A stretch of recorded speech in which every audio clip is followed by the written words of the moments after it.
So Heidegger warns us about technology, but he also is like thinks about it in a way that we tend not to think about it. And people still tell me this today. Technology is just a tool. Okay. It's just a tool for this or that, but it's actually not just a tool because it is impacting human beings at a physiological level. So it impacts the ways our brains work and function. It impacts children and the ways that their brains form. This is all very, very consequential. So I think that it's very important that we need to think about technology in this way that people have termed, it's called exogenesis, right? So this idea that that we create technology, but then technology helps, it informs us and creates us too, so that there's a mutuality working that Heidegger was trying to get at with talking about technology. If we don't understand this, we will have issues. So Nietzsche called giving into the synchronicity as a belief the greatest danger. Okay, so it's the greatest danger where I think that if we're looking at synchronicity and the different theories of synchronicity, or the ways in which we take synchronicities, because a lot of people take synchronicities as signs that they're on some path, right?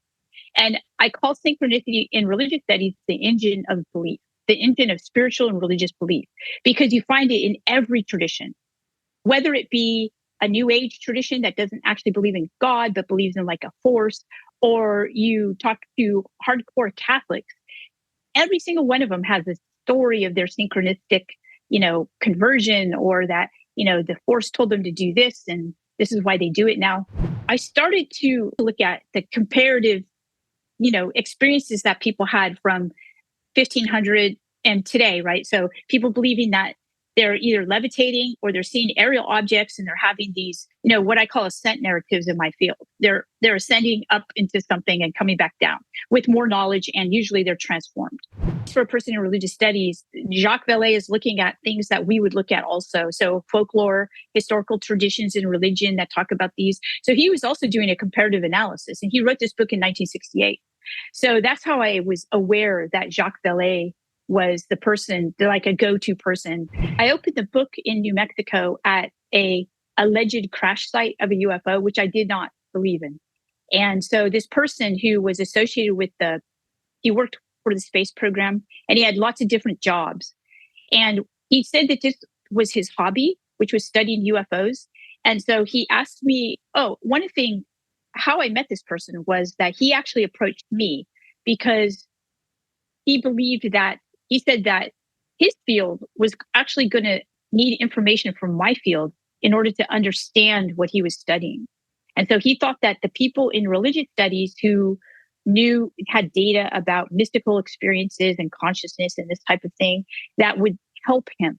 So that's how he approached me. I was also aware, because I had been in contact with Jacques and he told me to be aware of it, that because I was writing about this topic, I could be used to disseminate misinformation. And so I was highly aware of that. That had to go into my methodology, right? So the implicit risk of deception had to actually become part of my methodology so that I wouldn't deceive the reader.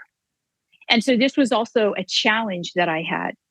At this point, I met Gary Nolan, and it was Jacques Vallée who introduced me to Gary Nolan. And Gary Nolan and Jacques work closely together on the topic of UFOs.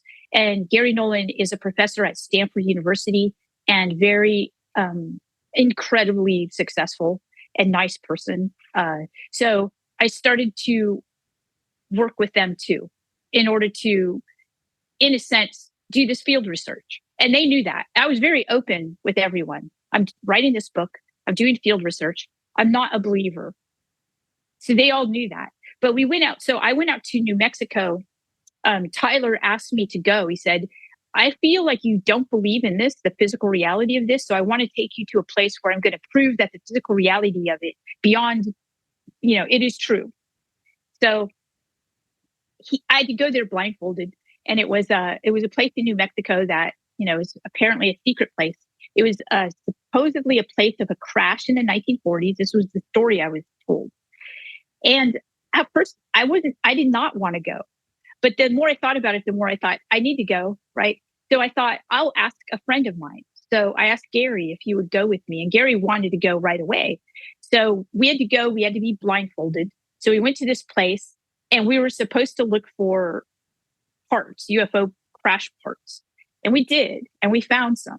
So this was to me something that I did not believe when I was there. I saw Gary and I saw Tyler working to find these things. They had configured these metal detectors to look around for these parts, and sure enough, we found them.